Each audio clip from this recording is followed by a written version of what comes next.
Olá, boa noite.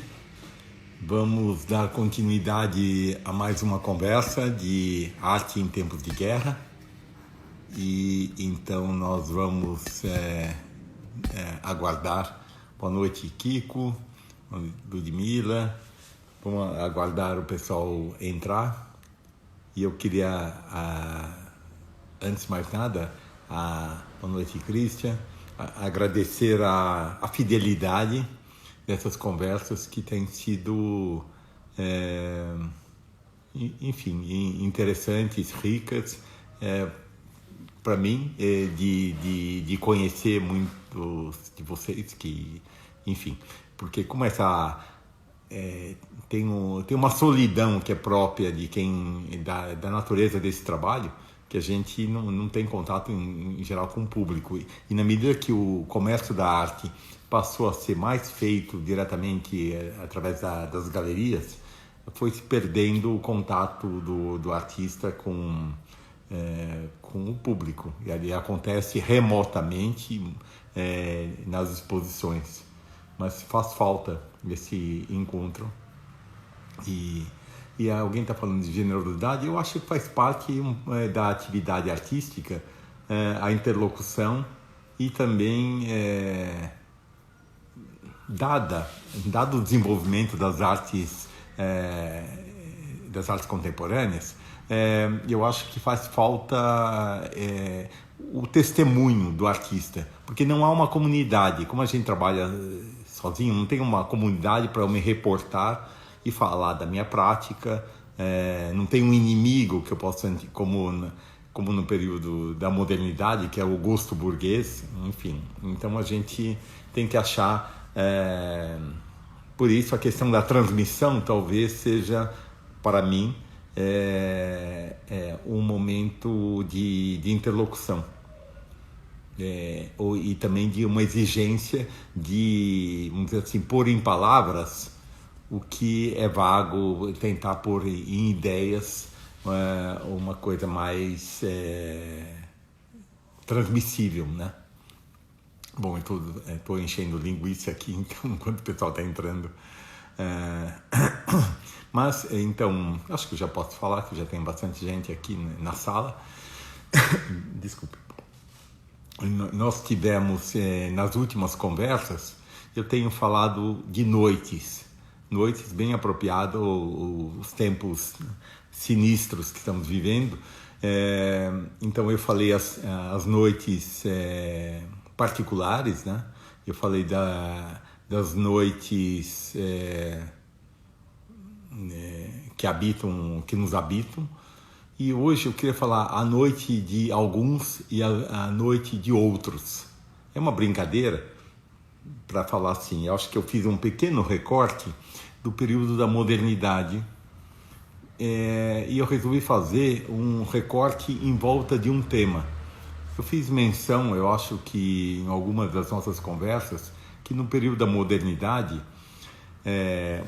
o modernismo brasileiro, desculpe, tem um tema que ele foi bastante explorado não sei se a palavra seria explorada, eu acho que seria visitado por vários artistas, que é o tema da prostituição que aconteceu, principalmente eu vou falar no Mangue, no Rio de Janeiro. O Mangue era uma região, um bas-fond, como a gente dizia um tempo atrás, uma expressão em francês, uma região pobre, onde também povoado de grande parte de mulatas e mulatos, que habitavam que é um resquício que vem desde a Guerra do Paraguai, as favelas, tem ali na região do Mangue uma miséria, uma pobreza, e também habitado por prostitutas que vinham da Europa, grande parte delas judias. É curioso, não sei se vocês sabem disso, judias que tinham sido arregimentadas nas aldeias pobres da Rússia, da Polônia, muitas vezes por próprios judeus que casavam com essas moças muito jovens, na faixa de 15 anos de idade, pensando que os pais entregando suas filhas para esses homens que não pediam dote para o casamento, que era uma coisa típica da Europa do Leste, prometendo uma vida boa na América. Mal sabiam essas moças que vinham, quando chegavam no navio, esses homens casavam com essas moças, casavam no religioso, e quando elas embarcavam no navio, elas se davam conta que ele tinha casado várias vezes e elas chegavam aqui e eram prostituídas, então eles eram o cafetão. Eu falo isso porque tem até filme.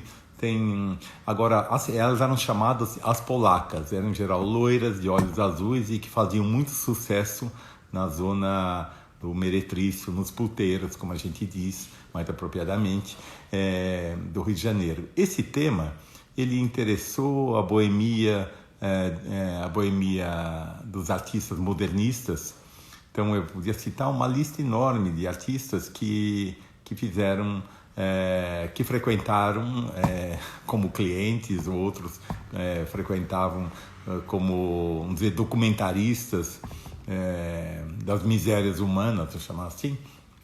Então, eu podia falar do Antônio Gomide, todos os artistas do modernismo, Emiliano de Cavalcanti, nossa, a lista é tão grande que vai Lazar Segal, enfim. Eu fiz uma seleção hoje para falar dessas noites, essas noites quentes, às vezes com aspectos eróticos, outras com os aspectos mais da pobreza, de um olhar de indignação. Então, eu pensei que podia ser interessante para fazer um cruzamento dessas diversas abordagens que eu tenho feito aqui, conversando com vocês. Então, acho que o primeiro artista que eu vou pegar é um artista bastante significativo do modernismo. Vamos falar só uma coisa primeiro. Eu não sei, a grande parte desses artistas modernistas, eles tinham viajado para a Europa, eles tinham contato com uma renovação das linguagens, mesmo um questionamento do papel da arte, tinha um questionamento vamos dizer, das novas formas de expressão, que podiam incluir o cubismo, o dadaísmo. O próprio exemplo de um artista como Lazar Segal, que vem do movimento expressionista da Alemanha, ele amigo de artistas do dadaísmo, ele tem o primeiro álbum, se eu não me engano, que ele faz sobre prostituição, se eu não me engano, é o comecinho de 1900, entre 1900 e 1905, que eu me lembro. E ele vai fazer nas diversas anotações de viagens, anotações de desenho da região do Mangue. Então eu vou mostrar em vários artistas, provavelmente eu vou mostrar mais trabalhos do Lazar Segal, porque é o que eu tinha em catálogos e livros aqui em casa. Mas o primeiro artista que eu vou mostrar é o Antônio Gomide, como eu falei, um artista modernista, e que eu vou mostrar uma aquarela. Perdão, eu acho que eu estou isso aqui mais longe, vou para a minha cadeira. Vamos ver se eu consigo mostrar aqui. Acho que deu. Uma aquarela muito bonita a composição, né? Essa composição desse grande triângulo que vocês estão vendo. Na verdade, ela tem uma concentração para o centro, nessas diagonais que nos jogam para o centro da imagem. Ela tem uma imagem de representação toda fragmentada, uma casa na frente, um navio atrás, que é bem essa região portuária. E vejam que é uma representação bem típica do modernismo, já incluindo linguagens assim, cubistas, o futurismo. E é tão bonito que essa solução das duas mulheres aqui, como que num trabalho com uma economia visual, ele nos joga várias camadas de sensações que nos habitam, recordações que nos habitam, né? Que moram na gente.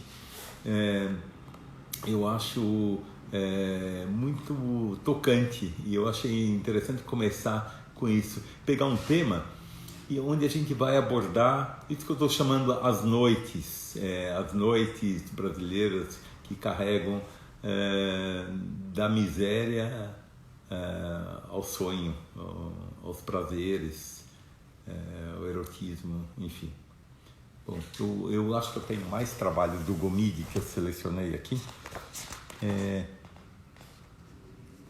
Não, perdão, eu acho que... Não, eu não vou mostrar muito na ordem, mas, por exemplo, da década de 60, um artista polonês que migrou para o Brasil, que é o Babinski, ele também abordou esse tema, e é um artista bastante rico, muito ligado nesse momento ao Wesley Dukili, artistas que estavam trazendo uma experiência europeia, mas também um olhar para a arte norte-americana. E o Babinski foi um artista bastante importante, bastante significativo, muito íntegro. Ele está vivo, ele tem uma produção muito bonita, muito variada. Não se encaixa muito no modernismo, mas eu achei interessante a abordagem do tema. Eu hoje tenho bastante imagens para mostrar. Agora eu vou mostrar uma outra imagem dessas que eu chamo das noites, uma outra pintura do Gomide que eu acho que tem muito sabor. Tem um sabor o nosso modernismo, diferentemente do europeu, ele tinha uma busca de uma brasilidade, busca de uma interrogação, o que somos, quem somos, qual é a cara... e eu acho curioso, mas ele é curioso porque ele também ele é acanhado nas formas, nos avanços de linguagem que esses artistas buscavam, mas a questão temática ela meio amarrava, ela funcionava como uma pedra amarrada, jogada no mar, como âncora, né? Eu acho curioso isso. Talvez uma menos ousadia temática, tem um certo, uma simbologia muito quase ingênua assim, do tema, poderia ter uma maior sofisticação, mas tem uma potência expressiva que eu acho muito bonita. Eu acho bonita essa cor terra, eu acho tocante. Às vezes tocante, não sei se a palavra eu podia dizer essa, tocante tem é curioso, às vezes quando as coisas têm uma ambição pequena, a gente fica com talvez uma complacência, não sei, não é uma coisa que dá para discutir. Um outro artista dessa época é Ismael Neri, da década de 20, que aliás eu acho esse trabalho maravilhoso, assim. Tem sempre essa alusão, quer dizer, aqui o marinheiro, a prostituta, a janela. Aqui ainda não tinha acontecido, mas vocês devem ter recordação, quem está sendo assíduo aqui nas conversas, que na época da ditadura do Getúlio Vargas, entre 30 e 45, o Estado Novo, a prostituição ela estava proibida pela polícia, tinha todo um regime de repressão. Então as prostitutas costumavam ficar atrás das janelas, atrás das venezianas, e vamos dizer assim, o acordo comercial era tratado, vamos dizer, através dessa vedação, desse pano que se interpõe. Eu acho que esse Ismael Neri deve ser fim da década de 1920. Aqui tem um desenho. Eu acho curioso porque esse tema ele pegou muito a arte brasileira em tantos artistas. Quando a gente vai chegar no Di Cavalcanti, aqui eu já estou chegando, o Di Cavalcanti, que é um artista que trabalhava como caricaturista, pintor, cenógrafo. E esse tema o fascinou muito, né? O Roberto Simino está dizendo, sim, eu acho que tinha essa procura de uma brasilidade que também respondia a um projeto nacionalista. Eu acho interessante não só pegar uma coisa ingênua assim. Muitos artistas desse grupo tinham uma ligação nessa década de 30 com o Partido Comunista, o que é bem interessante, bastante paradoxal dentro do regime ditatorial do Getúlio, com repressão, em certo momento, bem violenta contra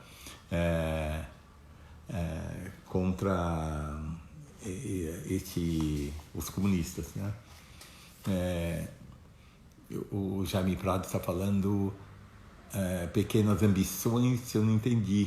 A virtude do despojamento, de que é expressivo, Jaime, não entendi o que você está falando. Não sei, eu perdi. Mas o Di Cavalcanti é um artista que graficamente é muito bonito. Ele é um artista muito, muito interessante, muito típico brasileiro, com uma produção de altos e baixos, que é bom a gente ter essa visão. Ele, às vezes, ele era, na década de 20 e 30, ele é muito bom. E depois ele fica um artista preguiçoso, fazendo obras, às vezes, de péssima qualidade.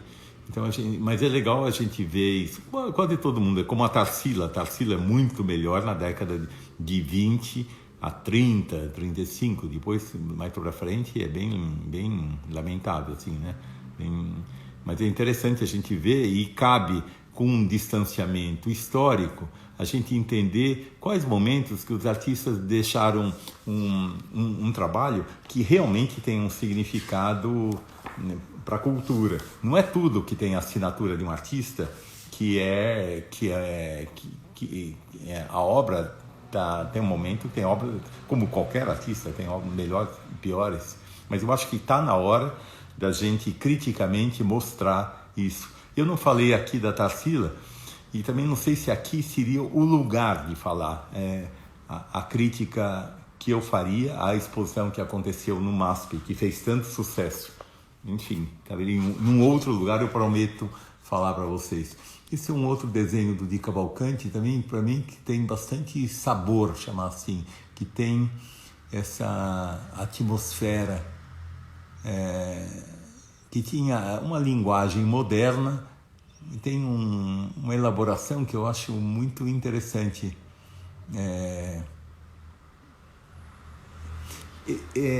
Talvez, eu não sei se o Jaime Prado falou isso, às vezes esses desenhos que eles são eles têm uma potência expressiva, uma potência psicológica, e eles ao mesmo tempo eles são sem uma ambição solene. Eles têm, e acho que talvez por isso que eu use essa palavra, uma espécie de um sabor. Ele tem uma verdade. A gente vê a anotação a lápis, o artista cobrindo com nanquim. Olha, estou caindo minhas marcações aqui. O Di Cavalcanti era um assíduo frequentador, né? Como cliente assim do Mangue, um boêmio, um artista. E que eu acho que pega com muito verdade. Eu contar uma experiência que eu tive. Teve uma feira de arte que eu vi uma pinturinha dele que devia ter 22 centímetros por 17, que era de uma casa de prostituição lá do Mangue, e que para mim era absolutamente genial. Genial no sentido da espacialidade, havia umas transparências, as figuras entravam o dentro e o fora. Muito bonito. Deixa eu ver o que o Júlio está falando. Muitos artistas desse período faziam uma representação da figura humana bem cilíndrica, formas que derivam do cubismo, de arte decorativa. Era quase que um modelo de beleza e síntese. Olha, eu acho que era a informação que chegava. Então chegava Picasso, Léger. Então o moderno veio um pouco pela forma. não numa coisa de conceito, vem de uma forma... mas é a questão do modernismo, né? O modernismo trouxe uma importação, uma atualização da linguagem artística. Em São Paulo, então, do andar de cima, pensando a Tarsila, Oswald, é um projeto de uma elite que tem de atualização da linguagem artística. Quando chega no Rio, e eu acho que tem que se recontar um pouco diferente essa história, tem quase 100 anos, e aqui tem sempre tem uma hegemonia, assim, e também dizendo que São Paulo começa aqui, mais ou menos, não é assim, o modernismo... tenho certeza absoluta que ele começa primeiro no Rio. Já tem sinais do modernismo, finalzinho da década de 10, comecinho dos anos 20, antes da Semana de 22. Porque tem uma renovação. Até um artista como Eliseu Visconti traz os novos ares da Europa, que traz o artista plástico já trabalhando quase que numa... indústria incipiente nascendo. Por exemplo, o Eliseu Visconti vai abrir uma fábrica de porcelana, de louça pintada, quer dizer, faz papel de parede, tem essa noção um pouco de ampliação do campo do artista. Você já vem renovações que a gente já podia datar daí de um modernismo chegando, mas tem artistas gráficos. Agora, o Di Cavalcanti, ele tem uma capacidade de aquilo que eu falei, intensificando e buscando a luz para o tema dele. Ele faz é um mestre nesses desenhos despretensiosos, mas a gente vê que ele tem um amor por fazer, um amor por esse ofício do desenhar, de conseguir criar essa atmosfera poética, lírica, que é muito interessante. Olha, essa da família é uma pintura pequenininha, deixa eu ver, eu não tenho o tamanho dela, da década de 30, bem no comecinho dos anos 30, deve ser 30, 31, do Di Cavalcanti. E aí eu acho que ela tem tanta qualidade pictórica, qualidade de invenção, qualidade de invenção, de representação. Christian Dunker me pergunta sobre o Braque. Olha, eu não vejo no nosso modernismo ligação com o Braque, não. Não sei te explicar por quê, Christian. Não vejo nem menção. Eu acho que por isso que eu falei do Leger, obviamente do Picasso, de outros, mas não do Chagall, no caso do Ismael Neri, mas não vejo, não. E tem essa característica do Di Cavalcanti que eu estava falando, né?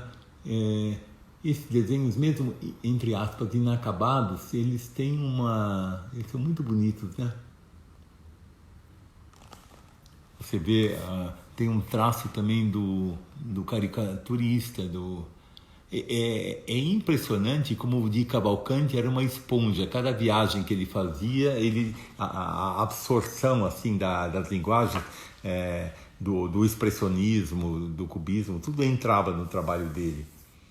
De um artista, o Gross, enfim, agora você repara que são desenhos pequenos e que tinham uma elaboração muito grande, né? Ele tem um cuidado de construir a luminosidade do desenho. Ele é capaz de fazer uma anotação, mas também ele é capaz de intensificar o desenho. Provavelmente devia estar destinado a uma ilustração, alguma coisa assim, eu não sei. Não tenho a referência. Mas esse tema, vocês vão vendo como ele é rico, como ele traz... se você for ver, aqui tem muita influência, é um artista que olhou Rouault, né, não tem dúvida, né? Como tem esse olhar cheio de referências do Di Cavalcanti.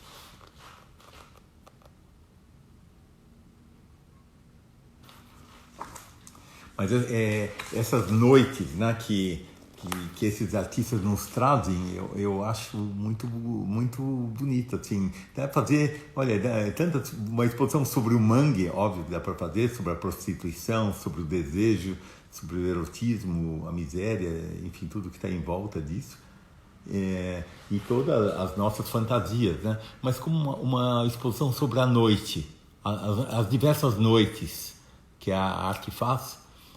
Aí sim, você pode fazer leituras cruzadas da obra de vários artistas.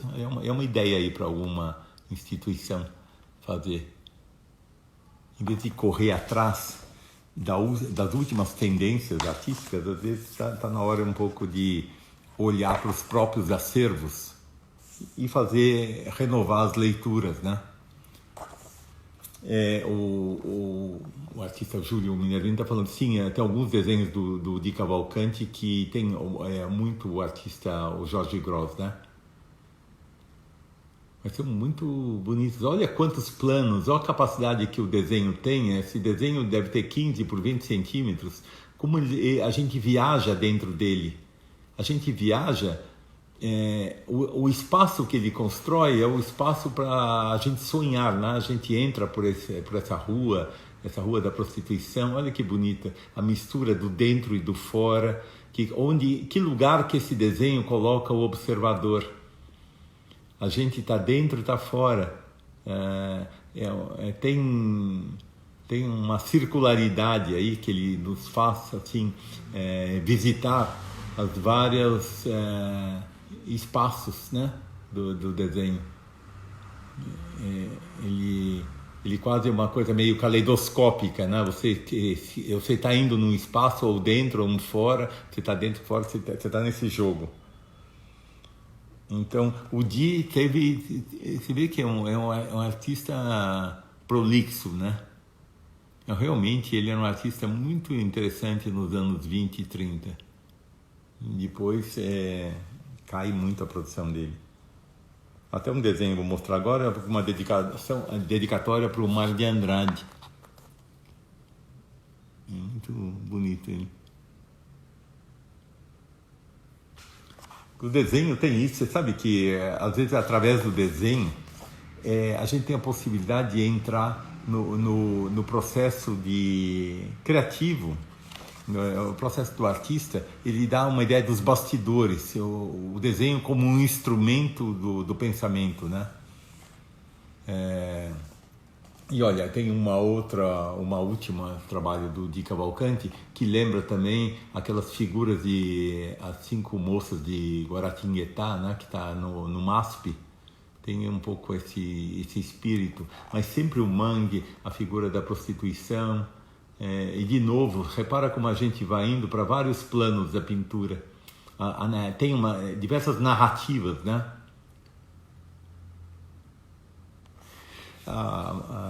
Estão falando se o curador é muito importante para o entendimento de uma exposição, sem dúvida, né? E de uma época, o curador, o historiador, né?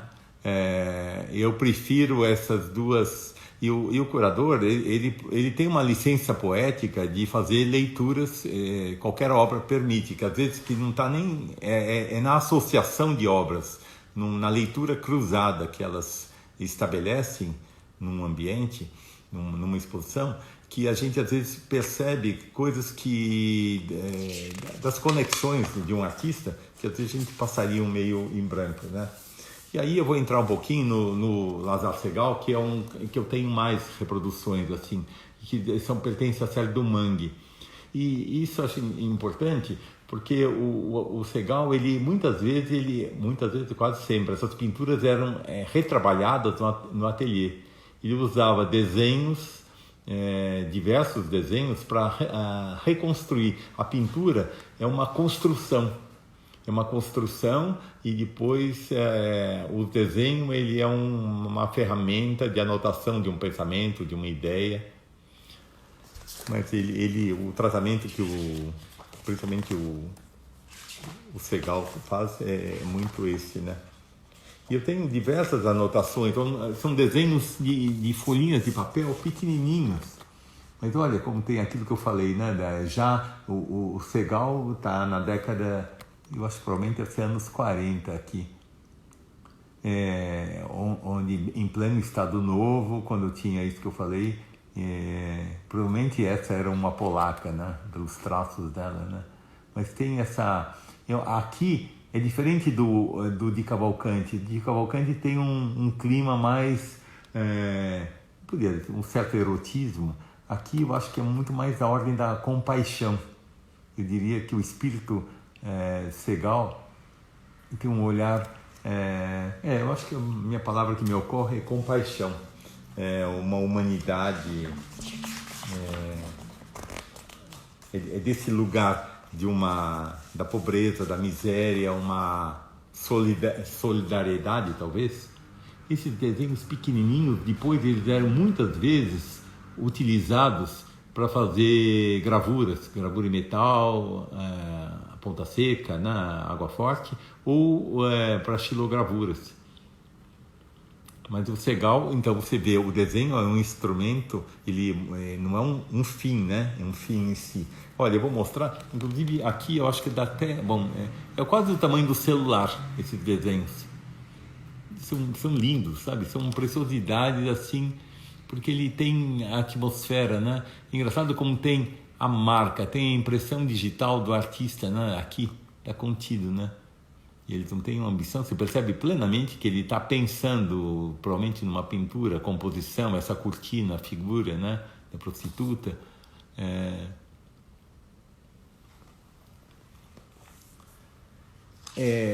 De certa forma, eu estou vendo, eu não olhei quem falou, uma coisa de exotismo e erotismo. Eu acho que fazia parte, sim, o exotismo, o modernismo brasileiro procurou um exótico, sim, procurou um exótico na nossa, para a arte documentar. Então, vocês estão vendo esses desenhinhos, provavelmente era um caderninho de bolso que ele devia fazer as anotações, né?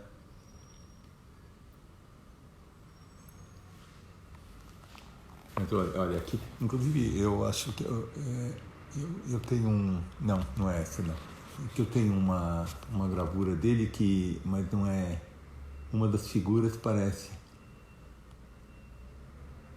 mas é curioso como tem um desenho tão pequenininho, ele deve ter 10 centímetros por vamos dizer 12 por 8 ou 9 centímetros, mas tem todo um mundo dentro, né? Ele nos leva, tem uma potência, né? Eu acho que ainda bem que esse artista veio para cá, ficou aqui e atualizou a arte brasileira. Olha aqui, são desenhos, eles não são, quando eu falo assim, ele não tem um traço heróico que busca, assim, que dê para a expressão um papel fundamental. Eu acho que ele tem de pegar, vamos ver, as proporções, o peso da figura humana, a composição. São desenhos que têm uma preocupação muito grande compositiva, né?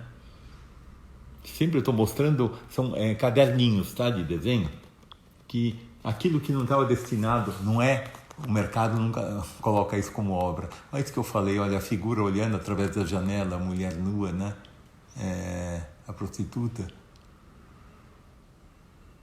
Se você for ver, como ele não tem nenhum virtuosismo, esse desenho aqui que eu estou mostrando agora, eu acho assim, eu acho ele bonito porque ele não tem ambição. Ele é tão verdadeiro, né? É tão... ele é quase precário. Esses outros não, né? Mas que são muito bonitos. E agora é interessante, repara, ele é um artista completamente maduro que está desenhando aqui. Ele é um artista, vamos dizer, completamente dono do seu ofício, e que olha a realidade e se utiliza da figuração, mas ela está longe das circunstâncias. Ele não se distrai pelas circunstâncias, pelo excesso de informação. Ele tem uma economia que eu acho que é interessante pensar isso. Mesmo, as pequenas anotações são observações. Olha que lindo que é. Perdão, é um pouco isso.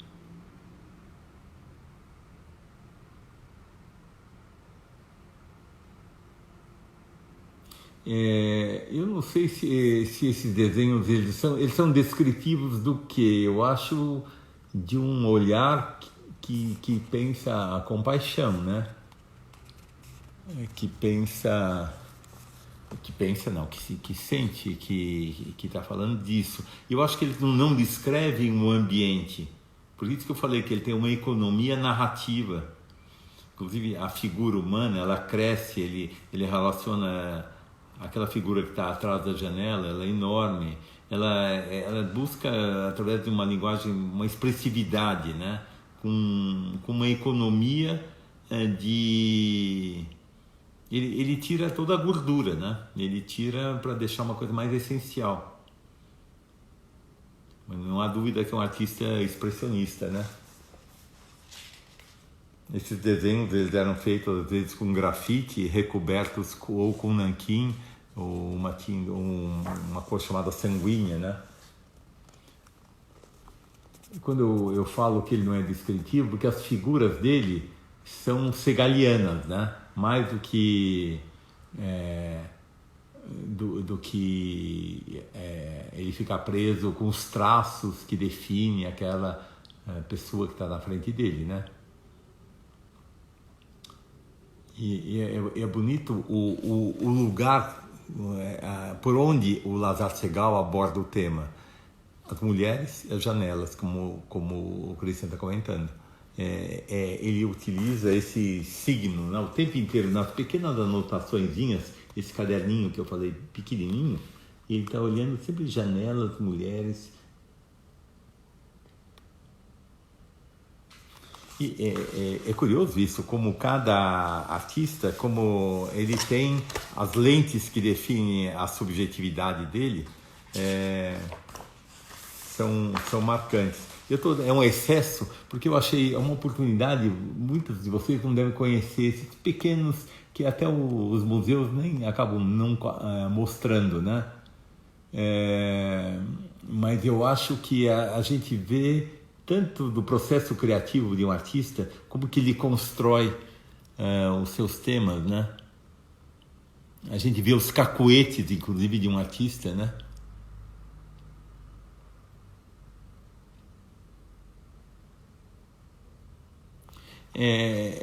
Eu acho que... Estou vendo um comentário, desculpe, eu falo assim, eu acabo não vendo quem está fazendo o comentário. Se a gente pode relacionar com Lautrec, com Degas, eu acho diferente. A sociedade é uma sociedade que está se fazendo muito frágil, tudo já estava ali, né? Uma puta desigualdade social, uma miséria... O que eu podia dizer? Mas olha que desenho bonitinho, não? Usar uma expressão assim. Então se já pensa, ele tem um pouquinho maior que quase nada do tamanho do celular que eu estou usando aqui. Acho que eu mostrei esse aqui, eu não sei se eu mostrei esse desenho ou não, desculpe.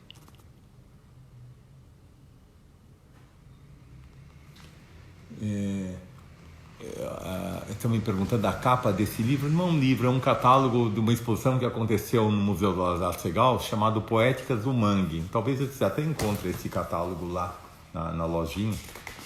Não faz tanto tempo, deve fazer uns 2 anos que aconteceu, uma coisa assim, eu não me lembro direito.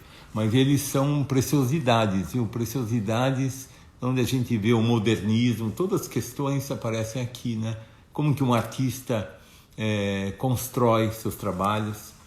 Gosto, para quem não ouviu, vou repetir uma coisa que eu falo tantas vezes, que os artistas se utilizam, a pintura que ela tem uma aparência de uma espontaneidade, de traço, muitas vezes, ela é construída.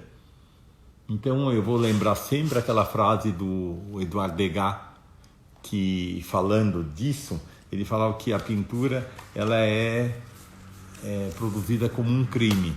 O criminoso, ele faz de tal jeito, ou vai praticar o crime, onde ele vai apagar a construção do crime. E o pintor trabalha assim. Olha a potência desse pequena anotação, né, de uma figura. Ele tem uma expressividade muito grande, né? Agora, a expressividade está onde? Não está no traço exatamente, né? Tá onde? É curioso se perguntar. Oh. Aqui podia estar na forma. Tem alguns que é mais fácil. Esse desenho é curioso, eu acho. Inclusive tem um olhar aqui do Segal que é um pouquinho mais, tem mais erotizado um pouco, né? Do que outros. Os outros têm uma distância. Você não sabe onde exatamente o observador está em relação a isso, né? Ao tema. A expressão que vocês veem no rosto, ela não é uma expressão que procure a semelhança, hein, do modelo. Eu gosto de frisar isso. No Segal, não é a semelhança, é uma espécie, o peso da forma, mais isso. Mas você vê um desenho como esse, ele está pensando na estrutura, na composição, muito forte, né? Às vezes, ele é regido já, isso que a gente fala assim, eu vou falar uma expressão de ateliê, é um desenho de puta velha, porque é alguém que conhece o ofício, que sabe fazer, é uma expressão quando eu estudei na Itália eu sempre se usava, a puta velha desenhando, o cara que conhece o seu ofício, sabe, e você percebe através dessas pequenas anotações uma potência que é a singularidade do artista, né? Não estou falando que o canto é excepcional, né? Olha que bonito. Muitos desses desenhos, eles tinham uma pequena reelaboração fora. Não era desenho do instante. É isso que eu falei. Muitas vezes o nanquim, ele entrava por cima do grafite no ateliê do Segal. Não lá. Pela situação de desconforto, não sei exatamente como que ele trabalhava. Olha, o estudo de uma xilogravura que é bem conhecida, inclusive que eu mostrei, eu nem tinha visto. Olha, um desenho pequeno, onde tem o freguês e a prostituta, e entre eles a veneziana, né?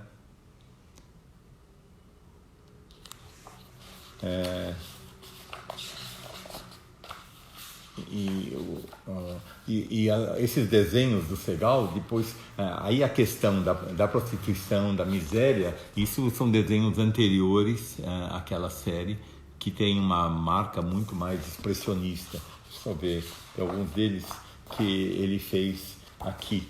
Isso é do Mangue ainda, da série do Mangue. Mas você vê, e todos os artistas, você podia pegar o Di Cavalcanti e fazer uma exposição do Mangue, do Gomide, como tantos outros. Eu, assim, eu estou um pouco limitado, acesso a todos os meus livros que eu tenho, mas outros que eu podia ver, outros artistas abordando esse tema, né?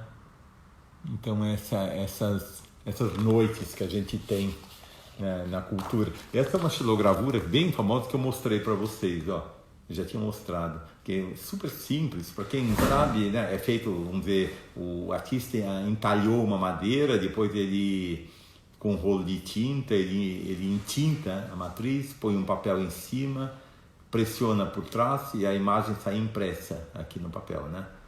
Isso, o Lazar Segal, quando vai para essa linguagem da xilogravura, obviamente, pelos limites que a madeira tem como entalho, ela é mais simples de elaboração do que quando ele está trabalhando com grafite ou quando ele está trabalhando com a gravura em metal, que ele tem muito mais possibilidades expressivas. Por exemplo, isso é uma ponta seca, ele pega uma chapinha de metal e diretamente, sem verniz, sem nada, ele sulca, como se fosse a ponta de um compasso, ele desenha.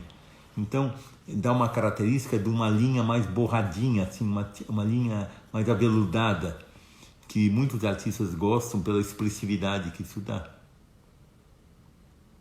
Mas você vê que uma certa fascinação pela figura, pela mulata, a boca da mulata, esses traços, eles são muito característicos do modernismo brasileiro, a busca dessa... meio fascinado também de formas... Bom, pode imaginar ele um alemão, né? Alemão não, desculpe, um russo, mas que tem essa fascinação nos trópicos, assim, as bocas, assim, as figuras. Ele está bastante sensível nesse momento, sensibilizado, vamos dizer, tocado por essa celebração de etnias, né? Eu acho que aparece no trabalho dele.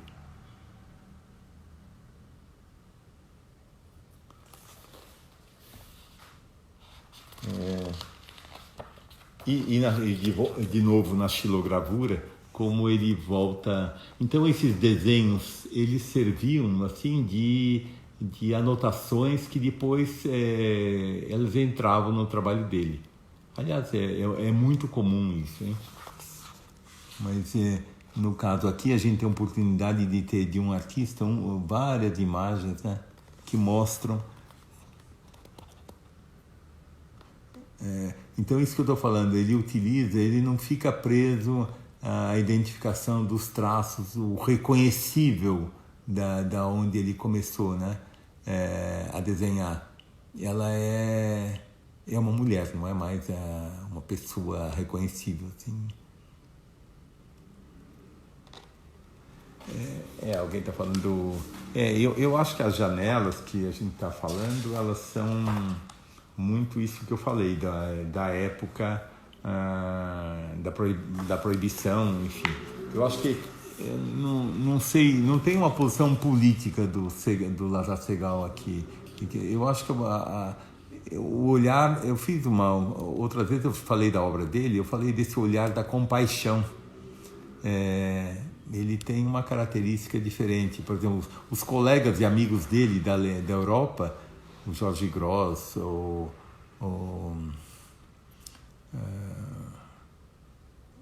enfim, todo o grupo do expressionismo, o Kandinsky e outros, tinham características diferentes, eu acho, no sentido político.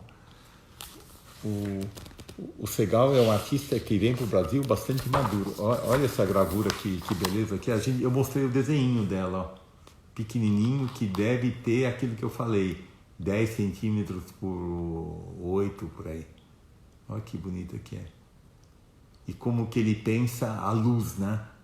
O branco, onde ele gravou, ele cavou a madeira, vira luz, né? Então é uma economia de recursos, mas que tem essa potência, né, de fazer a gente enxergar e olhar. Ela não é caricatural, né? Ela podia cair numa solução caricatural, que ele não cai. A produção dele, desses puteiros, desses bordéis, assim, é bastante grande, viu? Eu estou mostrando só alguns trabalhos, também porque nosso tempo aqui está esgotando. Mas eu acho que é isso que eu tinha para dizer para vocês, dessas noites. Eu chamaria a nossa conversa de hoje das noites de uns e de outros. Quer dizer, se cada encontro eu estou tentando dar um nome de noites. Alguém me perguntou a capa desse catálogo, é isso aqui. Essa pintura do... Bom, eu não sei se eu vou olhar só se eu tenho mais perguntas, que eu não sei o tempo. Uau, está quase estourado. Não sei se eu deixei de responder.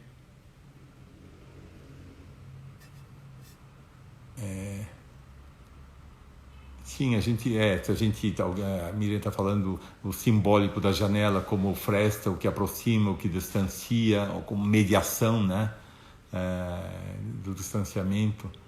É um tema que aparece tanto na arte, porque na verdade fica assim, a janela ela trata também de uma ilusão, de um para dentro ou um para fora.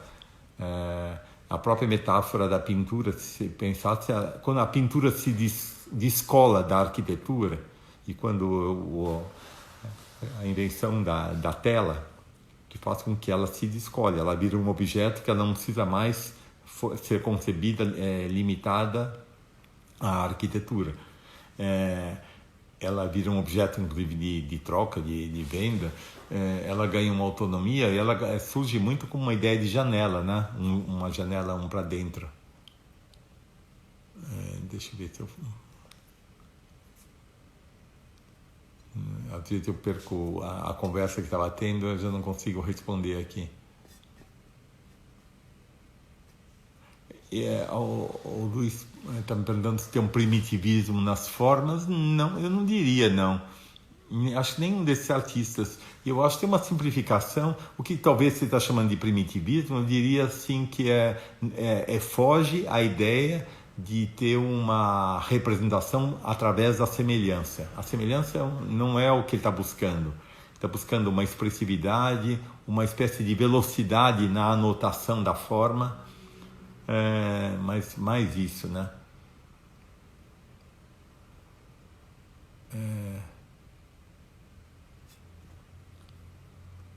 Deixa eu ver. Eu acho que eu tenho a impressão que eu respondi vocês aí. Eu acho que o Júlio está falando que a obra do Segal, particularmente, é uma exaltação da humanidade, né?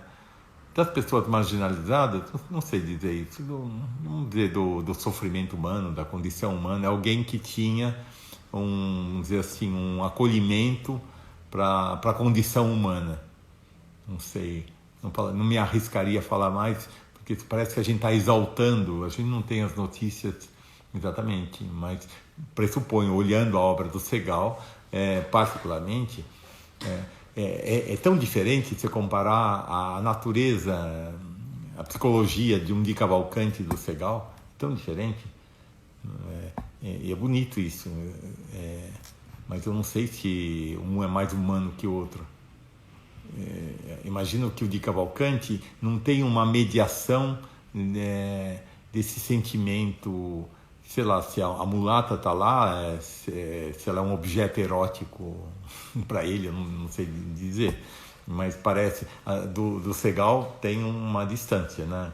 Ele parece do andar de cima, olhando, tem uma compaixão, mas não sei se ele está absorvido, né? Pelo desejo.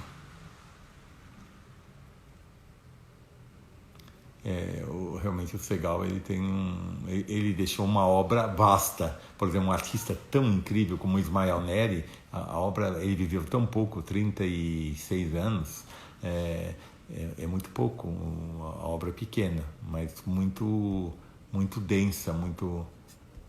Olha, eu acho que eu respondi vocês aqui, né? Mas, enfim, eu acho que o que é curioso na arte é que o olhar de cada um vê uma coisa e as associações que se abrem sempre são fazem a gente viajar em tantos planos. Eu acho que isso é bonito de arte, não quando ela está limitada a uma narrativa totalmente que ingesse ela, né? Eu acho que a gente pega a obra justamente para sonhar. E os sonhos são diferentes, né? De cada pessoa.